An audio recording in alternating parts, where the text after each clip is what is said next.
जनाब आली, जनाब मोहतरम, जनाब काबिल इज़्ज़त, आपसे गुजारिश है, इक़्तिदार और कुर्सी हमेशा नहीं रहती, इक़्तिदार भी ख़त्म हो जाता है, कुर्सी भी छिन जाती है।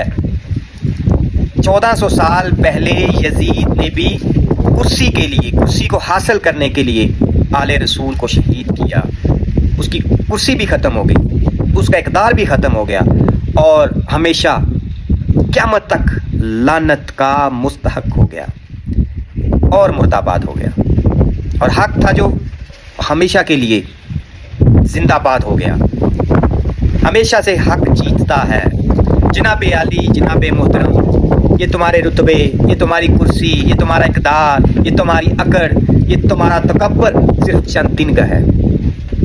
अल्लाह बड़ा बेनियाज है, वो हमेशा इंसान को फूल दे देता है। जाओ, जो करना है करो, तुम्हें छुट्टी दी, गुनाह करो, जुल्म करो, लोगों के घरों में घुसकर उनकी माओ, बहनों, बेटियों की इज्जत को पमाल करो, चादर चार दीवारी का तकद्दस पमाल करो, लेकिन आखिर वो जो अंजाम है, अल्लाह पाक इंसान को यहाँ से फिर पकड़ता है।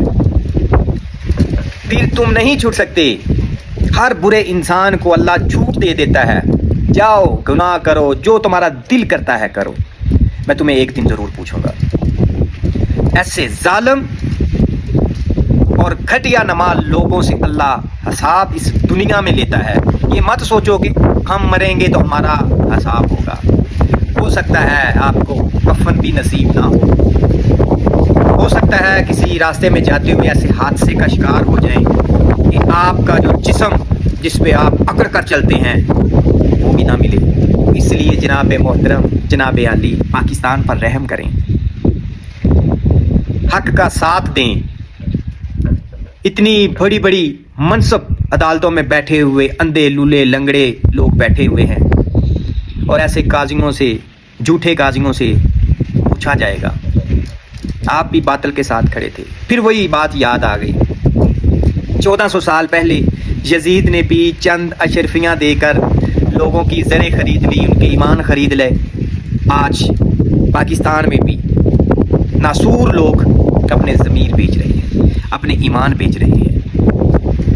बड़ी बड़ी अदालतों में बैठे हुए अंधे लोग बैठे हुए हैं। गरीब लोग सोचते हैं बाहर हमारे साथ जुल्म हो रहा है, हम बड़ी बड़ी अदालतों में जाएंगे, इंसाफ के लिए इंसाफ लेंगे। अब लोगों को क्या पता, जो वो बड़ी बड़ी अदालतों में अंधे